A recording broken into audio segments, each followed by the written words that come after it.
Uma bomba nuclear de 10 quilotons detona no meio de Nova York. Um dos lugares mais movimentados do planeta, a explosão produz um clarão branco mais brilhante que o Sol, cegando temporariamente todos em um raio de 10 quilômetros, ou seja, até Nova Jersey. A onda de calor sufocante e a gigantesca bola de fogo, com a temperatura do Sol, reduziu a pó tudo e todos em um raio de quilômetros. Silhuetas sem vida, fotografias nucleares do que, até segundos atrás, eram humanos. Mas esse cenário terrível é apenas o começo. Hoje, analisaremos a simulação mais realista no caso de uma guerra nuclear que ocorreria em nossa geração. Que país atacaria primeiro? Primeiro, vamos começar a saber quais nações seriam capazes de aniquilar o planeta às cinzas. Os Estados Unidos e a Rússia controlam os arsenais nucleares mais destrutivos.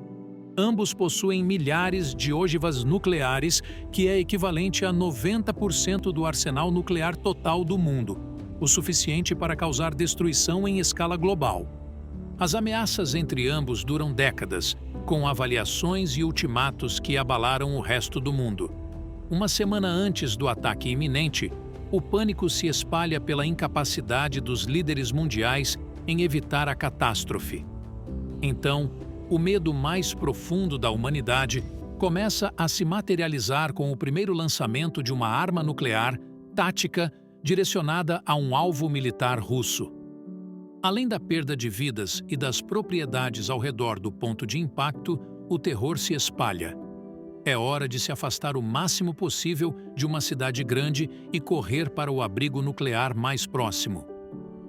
Se não puder fazer isso, tranquilize-se no cômodo mais isolado e protegido que puder encontrar, pois o pior está pronto a começar. Rússia, China e Bielorrússia estão preparando um contra-ataque. Por sua vez, os aliados americanos da OTAN estão igualmente ansiosos para apertar seus botões vermelhos. Até que o inimaginável acontece. Ogivas nucleares caem sobre as principais instalações militares e infraestrutura básica. Em poucas horas, esses primeiros ataques deixam milhões de vidas perdidas. As detonações desencadeiam uma série de eventos cataclísmicos, começando com uma poderosa onda de choque.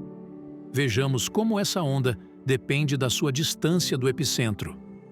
A 1 quilômetro da explosão, o calor extremo vaporiza tudo dentro do raio da explosão.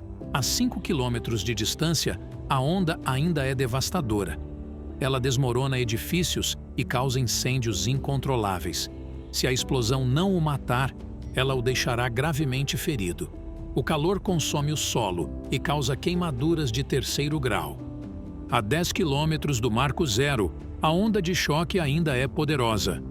Os prédios são danificados pela força destrutiva da explosão. Aqui, o risco imediato diminui, mas o impacto continua a ser letal. O calor ainda provoca queimaduras de 1º e 2º graus. A onda perdeu a maior parte da sua força, mas continua sendo perigosa. Os danos estruturais e o risco de lesões permanecem latentes. O calor, embora menos intenso, gera incêndios. A sobrevivência é mais provável, mas os desafios que você enfrenta estão longe de terminar. Voltemos à nossa linha do tempo, apenas um dia após a troca nuclear, onde centenas de milhões de pessoas morreram e o número de feridos é incalculável. Cidades inteiras desapareceram. Tudo o que você pode fazer é esperar em seu abrigo. Use um contador Geiger, se tiver um, para monitorar os níveis de radiação e permanecer atento a qualquer transmissão de rádio de emergência. Uma semana após uma explosão nuclear, o mundo está dominado pelo medo e pela perplexidade. Vastas áreas da Terra estão envoltas em incidentes radioativos e incêndios implacáveis. Essas consequências desencadearam efeitos secundários como a escassez de alimentos, água potável e abrigo. Agora, as doenças antigas surgem como assassinas silenciosas e o número de mortes continua a aumentar. A fuligem e as cinzas das explosões nucleares e dos incêndios subsequentes formam uma nuvem espessa que bloqueia a luz do sol. A queda de temperatura é drástica. O mundo está mergulhado em um inverno nuclear. Alimentos e água potável estão se tornando cada vez mais escassos. Em sua busca desesperada por abrigo e sustento, as comunidades estão se agrupando. Agora é preciso racionar os alimentos e monitorar os níveis de radiação. 30 dias depois, a paisagem está desolada e radioativa. Bandos de sobreviventes vasculham as cidades em ruínas. Buscas de suprimentos e recursos seguem novos rumos em meio à água, alimentos e abrigo. O número de mortos continua a aumentar constantemente e ultrapassa 1 bilhão. O planeta entra em um estado de congelamento profundo. Os sobreviventes enfrentam uma batalha sem tréguas contra o frio extremo e a falta de mantimentos. À medida que a lei e a ordem se confundem, você precisa formar parcerias comunitárias para fornecer apoio e garantir suprimentos.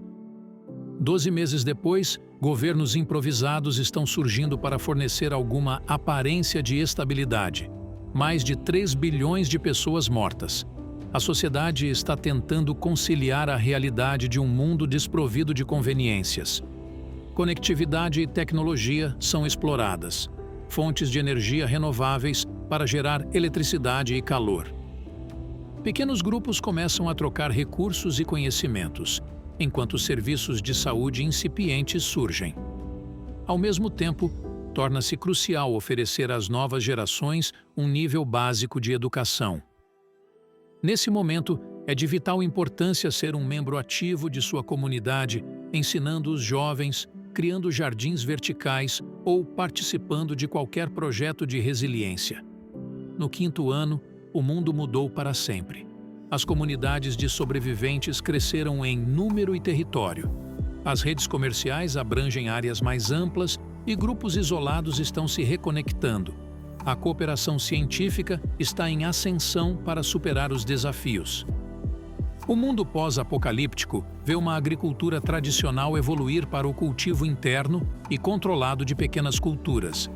No entanto, o número de mortos está aumentando incessantemente. Mais de 4 bilhões de pessoas já morreram, e novos senhores da guerra começam a surgir. Inúmeras espécies, incluindo seres humanos, permanecem em risco de extinção. Embora a resiliência seja excepcional, o caminho para a recuperação é longo. Oremos para que esse cenário continue sendo apenas ficção e que, quando chegar a hora, o mundo escolha a paz em vez da destruição.